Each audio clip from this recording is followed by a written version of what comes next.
endlessly searching for an original sin.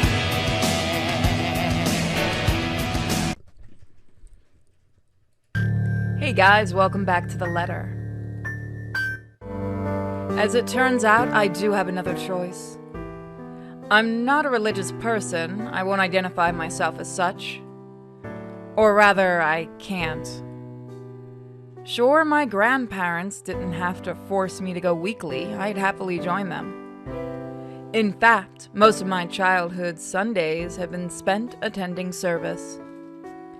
It's simply that, as you get older, the more experience you get forming your own beliefs on things become easier, for lack of a better word. And, at one point, it just stopped, that kind of thing. Nevertheless, I had no disdain for it. Sometimes it does help. When things are really, really bad, when the dreams won't stay where they should be. Talking does a bit. It's also a good thing Father Norman's, well, he's not completely the pious man you'd typically expect. My unlikely friendship only probably happened because he's the kind of guy who's cool with the young ones, as he aptly puts it. And he is, surprisingly. It makes him easy to approach. Like that one time with Isabella. I don't think he believed in the ghost kind, but there he went. Maybe he has something to say about the photo as well. It won't hurt since I've already gone ahead and went to Anslem at daybreak on my bike. At the very least, I know I won't get shouted at by whoever answers the door. Unless someone does that inside a church. I highly doubt it. Despite its age, the Luxmorn Church is a thing of wonder in itself, with its high vaulted ceilings and intricate stained glass windows. One of the many gifts the Ermengarde family donated to the community in its early days. Or so I heard from Rebecca. She mentioned this once, although most of it flew over my head then. At this time of the day, the church is mostly empty, save for a few visitors and ushers shuffling about, some muttering prayers under their breath. The scene of burning candles and incense permeates the air, giving the place a general feeling of reverence. Pretty welcoming all in all.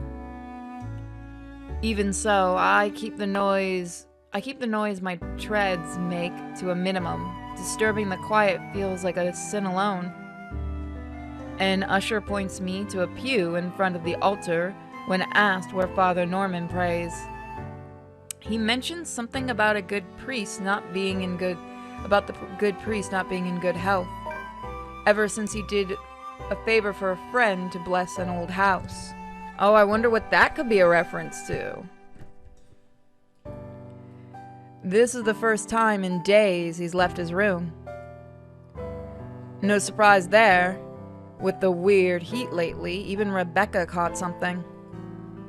Nervous little chap, the kid. Nevertheless, he leads me close to the foot of the dais with a reminder not to stay long before walking off. Seconds later, Father shifts and stands. He doesn't seem to have noticed me, and I give him a little tap on the shoulder. When he looks, though, to say he's surprised is an understatement. Stay away.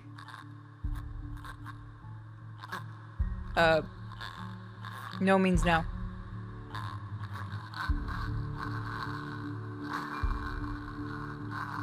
His voice comes at a whisper, almost inaudible to the hush, a quiet restraint and difference to where we both are standing.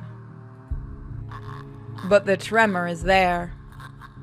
He focuses on me with wild, bulging eyes, copious amounts of sweat appearing on his forehead despite the relative coolness of the place. Father Norman? Keep your distance. Hey, it's me, Zach, remember? Stay away, don't come near me. It must be the fever talking, or whatever he caught. It has to be. I don't recall ever doing anything to him to drive me away like this. In all the years I've known him, he's been nothing but polite, nothing but accepting of people regardless of their beliefs or status in life.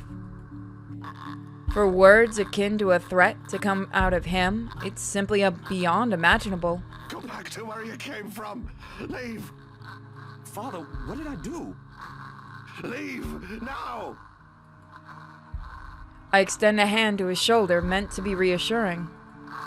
But he recoils, his ankle catching the edge of the dais as he backs away. He shouts when he attempts to reach out. Again, echoes through the entire hall, catching the attention of a few people inside. I try to keep a level tone, but with these strangers' eyes trained upon us, panic starts to weave its way into me. Stay away, demon. Go back to the hell you came from. Father, it's okay. I only came here for some pictures I thought looked odd. I figured you might know something. From my pocket, I fish out the photos and try to hand it to him. Instead, he strikes my wrist away, almost like an accusation, and sends the photos fluttering uselessly to the floor. Helpless, I can only watch as he curls into himself on the ground, a sad, blubbering mess whimpering to himself.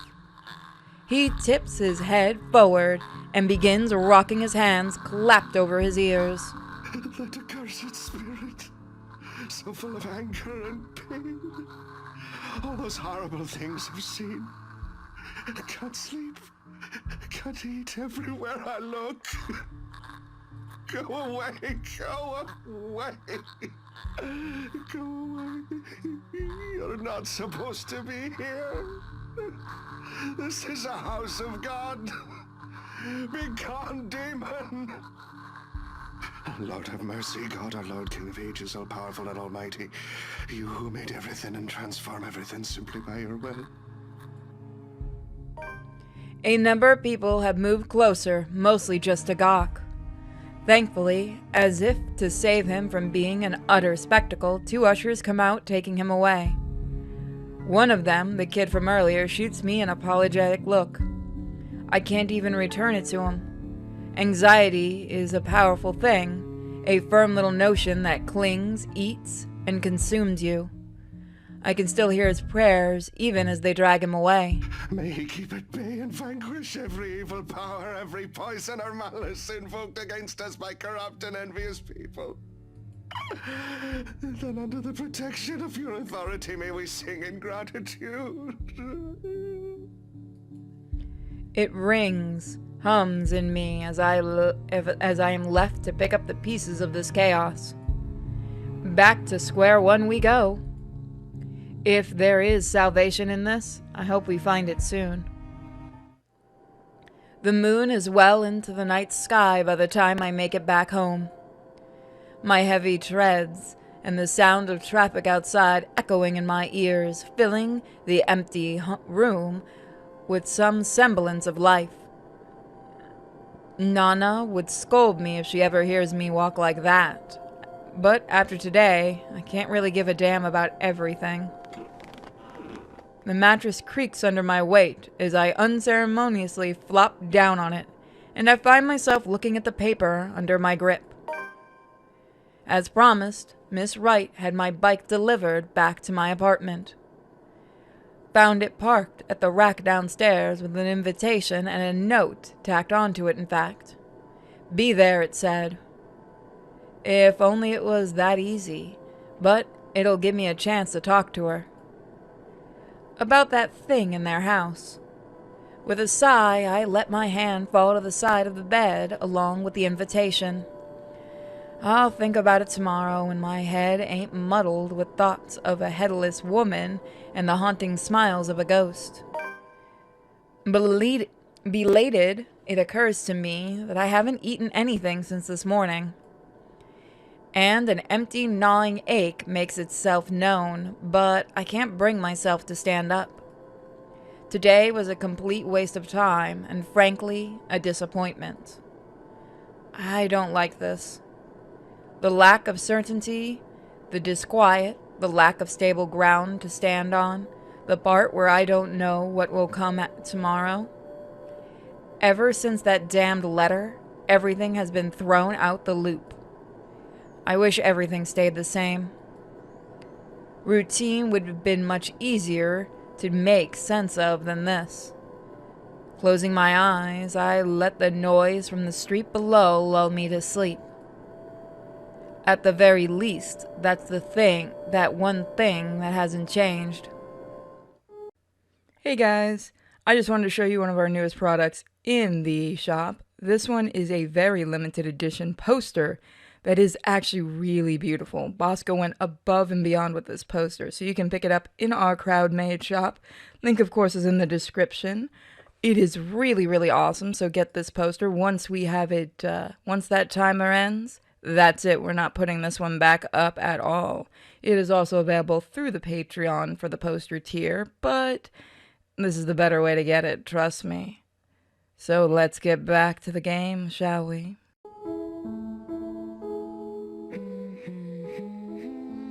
The melody carries into the hall long before I cross the threshold.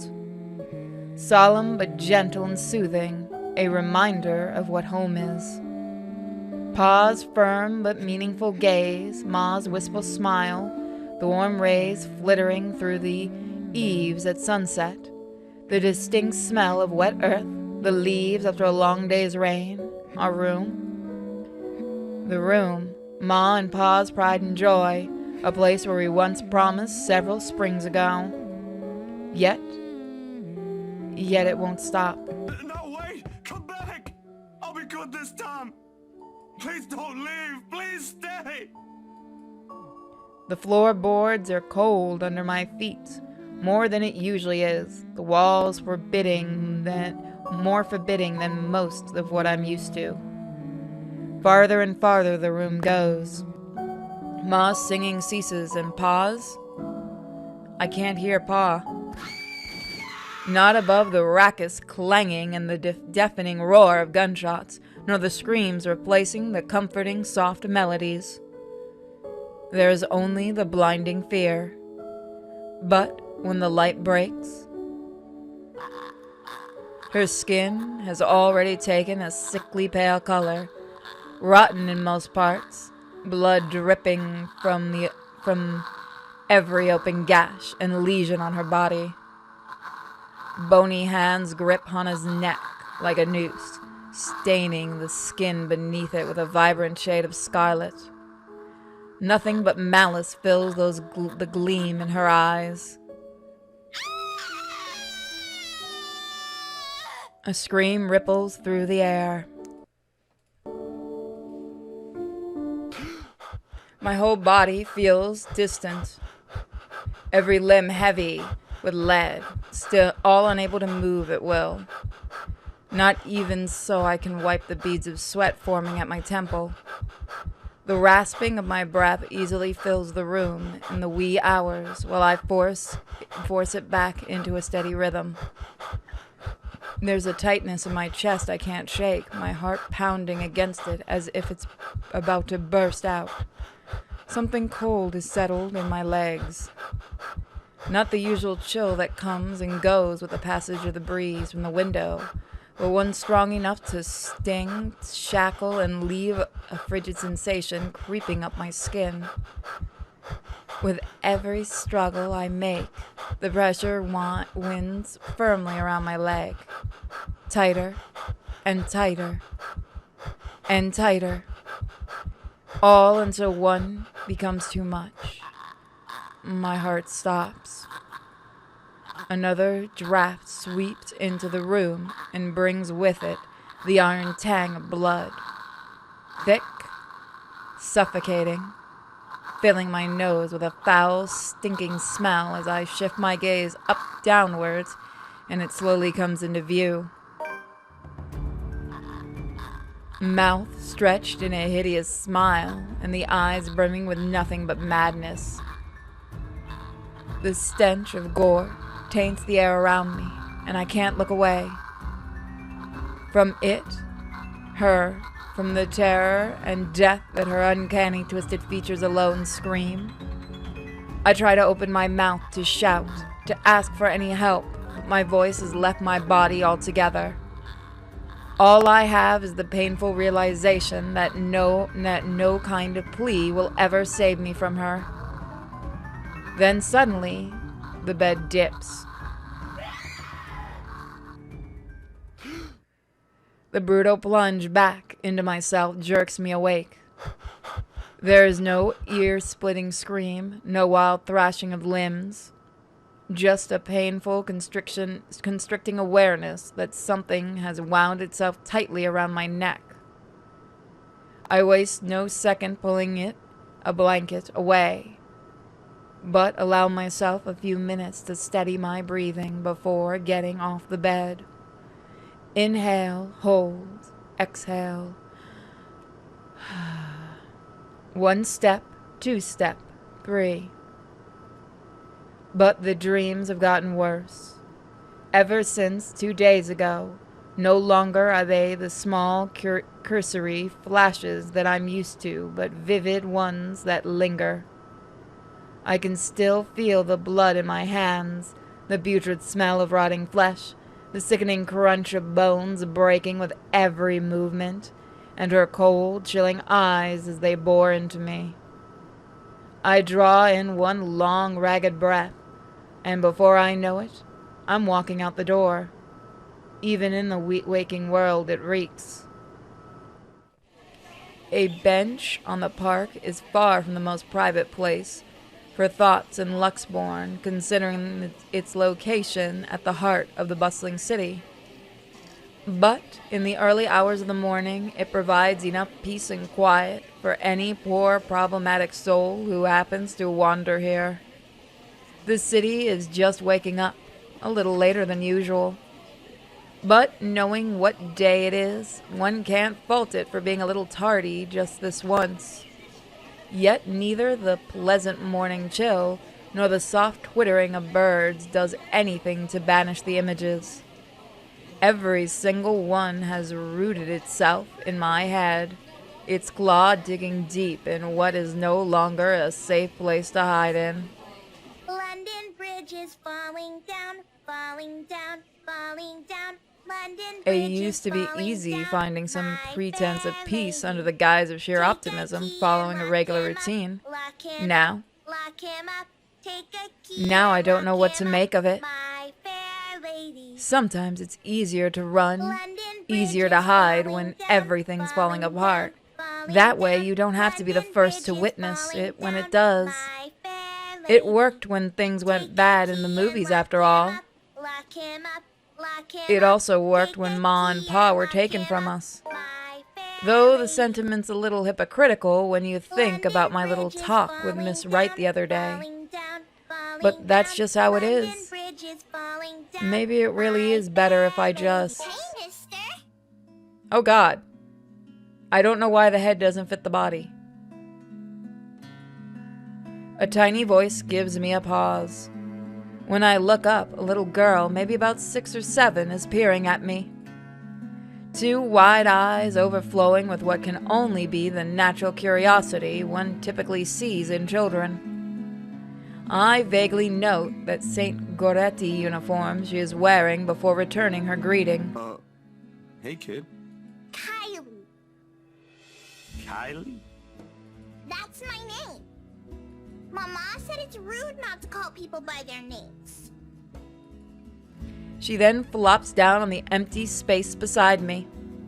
Her little legs are still too short to touch the ground, swinging in tune with the song she hums under her breath. I don't mind kids. Nana would often invite the ones in our old neighborhood to give them treats. Of course, by then, Sis and I were both too old to play with them, but you get used to the commotion eventually.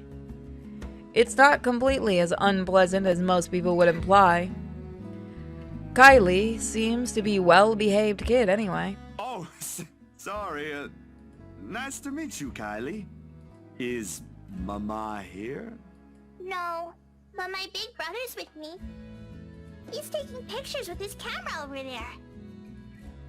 She points to a far end of the park, The one closest to the street, where a kid is taking shots of something above him?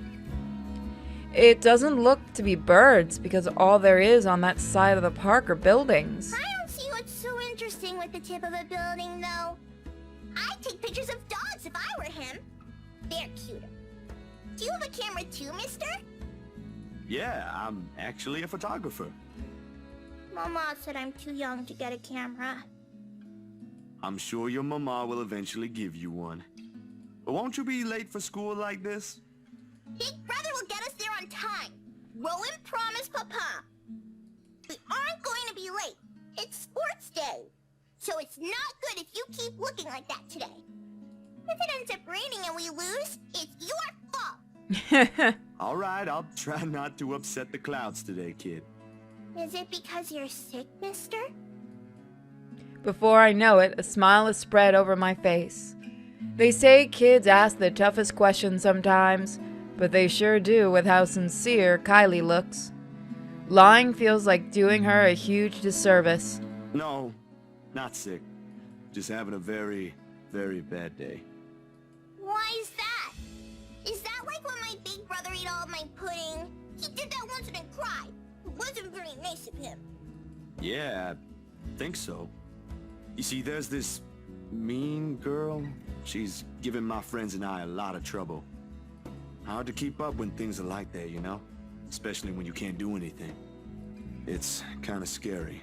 Makes you wish things will just stay as peaceful as they used to be. Maybe she just wants to be friends with you? I highly doubt that. She already hurt one of my friends. What if she's just sad? Or maybe she just wants help. That's what happened with Melody. I let her borrow my crayon when she left hers. Now we're playmates. It's not really the same thing, Kylie. What she did, they're pretty bad things. I still think there's another reason. Did you try talking to her? That's what Mama said I should do. I don't think that'll work either. You haven't even tried yet. You sound like Rowan. You're just scared, mister. That strikes a chord. Maybe it's the honesty in her tone, or simply the truth in the words itself. I don't know why, but I can't help it. I laugh. Loud enough to disturb an elderly couple taking a leisurely walk nearby. Why are you laughing? That's nothing. You're a really smart kid, you know that? That's what I've been doing, ain't it? Go full speed ahead, then backtrack when the going gets tough. Stay in my safe zone because that's what I know. Once Dr. Navarro said I should be the first one willing to deal with my problems before anyone else. I didn't show up on our next appointment after that, but he's right. And though I hate to admit it, knowing what I've seen, but the kid makes a good point too. I've been so caught up in thinking there might not be a way out. Maybe there isn't, or maybe there is, but that doesn't mean I should just leave it up to the fates. You better get to school, though, or you'll miss sports day. You should have won yourself some awards, alright? Alright. Can I show it to you when I do? That can cheer people up, right? In the distance, her brother calls for her, and I take that as a sign to leave. Got things to do, to face, the first few steps, they say. Nah, I'm good now, I think. Thanks to you. Besides, Mister needs to go. But you should show it to Mama and Papa. I'm sure they'll be proud of you, Kylie. I will. Thanks, mister. Bye. I give her a little pat on the head before heading my way. A small gesture of thanks from a stranger she didn't know she might have helped.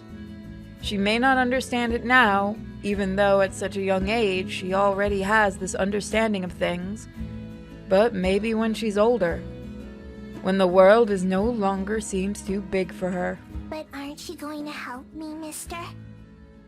Oh, shit. With what? Confused, I glance back. Oh! Well, fuck Kylie right out the ass. Get out of here, kid. Someone get me the shotgun. We're going doom on this one. Whatever cheer... that threw me off. Whatever cheer our little talk brought has vanished under the shadows suddenly dancing in my eyes. This frigid air is most definitely not how the morning's chill should feel like. Bitter, stinging, unwelcoming. And the kid? What do you think, mister? Are you going to help me? Leave us alone! What did we do to you? The response never comes, however. Because when I blink, gone. Hello? Mister? Are you okay? For several passing seconds, I let my stare linger on her face, waiting for any sign of another change. But all that remains in there is the carefree smile of a child. None of the spite, none of the cold blood smile. Nothing, huh? I really need to go, Kylie. It was nice meeting you. See you again, mister! I break into a run. I don't look back, not even as I bump into the old couple of passerbys as soon as I'm out on the busy streets. Going insane, this is what it is. And if we don't do something soon, we all will be. The tremors follow me, even as I get home. I had hoped a little stroll around the block for a few hours would help. Instead, I am assaulted with more images of her. Her smile, the loathing in her eyes, the stench of gore, the horrid crunch that comes with every movement she makes. Even old memories that have been sullied by her, and Mom's song no longer sounds as sweet as it meant to be. In the end, all I got is a sinking feeling I'll never be able to get her image and another ridiculous idea that may or may not even work. The sun is already hanging low on the horizon when I make it back. And, for the first time, coming home feels more like a chore. Only, I didn't arrive at an empty room. Because as soon as I open the door, I'm greeted by none other than... Sup, Z-Man? I told you we should have called him before going here. It's fine. It is Ashton I see first, sitting comfortably on my couch, munching on a bag of chips with both feet propped up on the coffee table. Whatever proverbial stone has made a home at the pit of my stomach automatically flies right out the window at the sight of him. But before the exacerbation can set in, my attention is taken by the other occupant in the room. Isabella perches on the only other chair in the room, attempting to make herself smaller. It seems from how closely she's hugging her arms against her. Nevertheless, she gives me a small smile when she notices my stare. Yet somehow there ain't any warmth in it like there's supposed to be. Hey, Zach. Sorry we just barged in here. Ash was... Relax. Z-Man gave me a copy of the key himself. Only after you broke the 13th one? I can't keep replacing them every time you think it'd be a good idea to break into my apartment. And stop calling me Z-Man! I didn't break anything this time. Yet. Ash, just because I gave you a key doesn't mean you can just stroll in here whenever you want to. Oh, wrong button. Hey, is that my... Ash smirks, because of course he has the gall to smirk knowing what he did. He pops in what's very likely the last piece of chip into his mouth and folds the wrapper neatly on the table before throwing it into the nearby trash can. From his chair, Isabella shoots me an apologetic smile as soon as the foil hits the waste bin with a dull thunk. Common sense dictates that I should be angry, but after everything, having something normal play out in front of me, no matter how childish their antics can get, I can't bring myself to muster even a tidbit of it. Behind me, the television starts blaring the music before the end credits of a movie. They have most likely been waiting for a while, if Ash has gotten impatient enough to rummage through my cupboards to watch something. Of course he eats all of it. You know, I was saving that for the weekend. Did you at least share some with Bella? Don't worry about it. I'm good, Zach. Really? It's free food, you know. What was that you usually say? You don't say no to free food. What happened? No, I'm just not hungry. Ash only shrugs at the question in my eyes. I can't be the only one who finds this vibe she's giving off to be odd, and the guy has no doubt already caught wind of it. Aye. But if you want something, just say so. I've got a fully restocked pantry right here at your disposal. Still not a 5-star level thing, but for an empty stomach, it'd do. Just say the word. Thanks, Zach. Maybe next time. Food is not really what we came here for. Ash, he's the one who... She casts a brief glance at Ash. In an instant, he sits up. Every trace of amusement is gone from his face as he claps his hands in front of him and leans forward.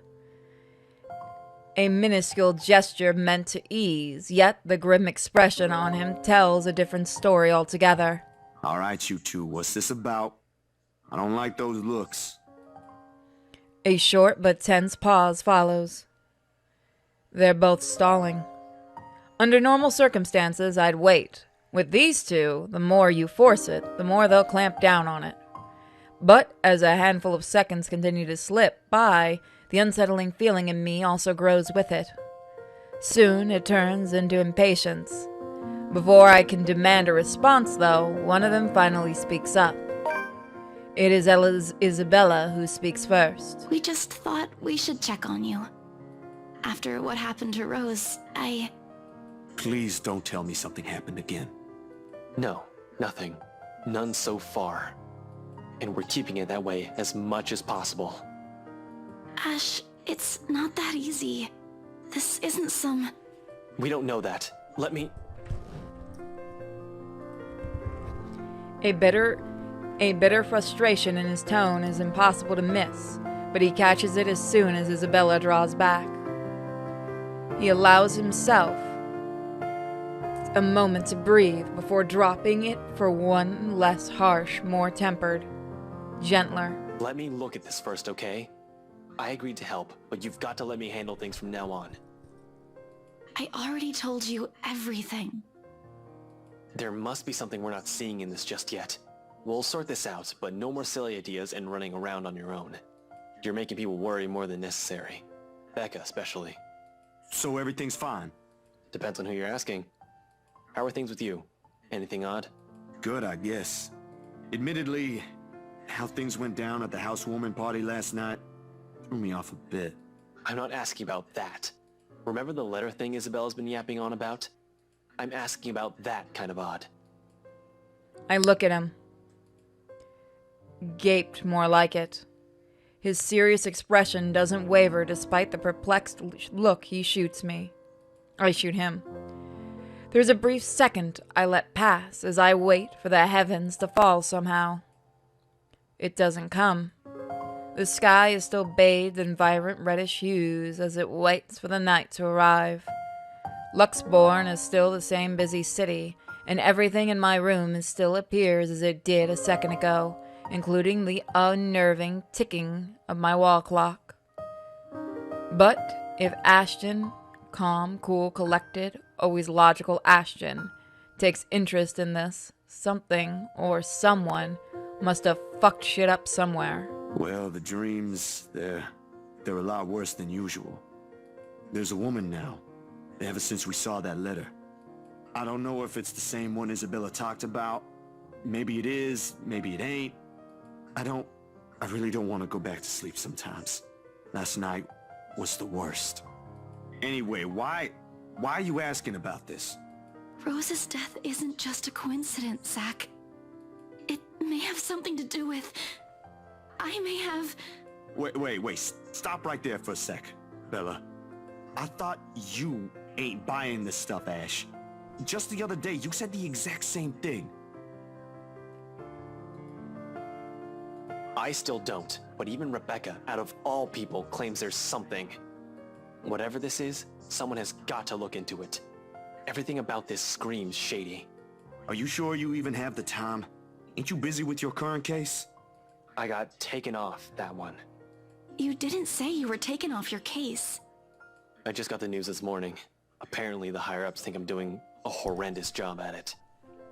It doesn't matter though. If these two cases are connected like I initially thought, then regardless, I'm on the right track. Are you sure we should even be doing this? Doing what exactly? There's someplace we'll visit after this. Too vague for comfort, Ash. And please don't tell me you're bringing her with you. His affirmation comes in the form of a stare, but that alone says all I need to know. What I pointed out gives him a pause, though, and his voice is thick with hesitation. Then he addresses Isabella. You know what? Zach's right, Isabella. You don't have to come with me. It's not myself I'm worried about. It's you. I'll just do this myself, if it'll get you into more trouble with your superiors. At least I can make up an excuse why I need to be there. Don't be ridiculous. You're not walking in there without me. Besides, I think it's a little too late to back out now. Have you two seen the news this morning? I haven't, actually. Mama called, and I was busy. The change in the air around her, while it's small, cannot have gone unnoticed, and it takes every willpower not to ask. Probably the only thing reining in my curiosity is the fact that Ash himself hasn't brought it up either. No problem. It should be in the afternoon news as well. He grabs the remote and cycles through numerous channels until he gets to a news report about another guy who's been found dead in the early hours of the morning today. Burned alive this time. Oddly, no fire has spread, and whatever damage has been contained within the place the body was found. The room itself, however, has been completely vandalized. Help me. Help me. Help me. Another murder, the authorities claimed. Isabella and I knew better. None of us shifts even the report ends. None of us shift even after the report ends, but the room is suddenly felt stifling. Ashton's eyes have gone hooded, and what appears to be restrained anger, and the remote in his hand creaks mildly under his grip.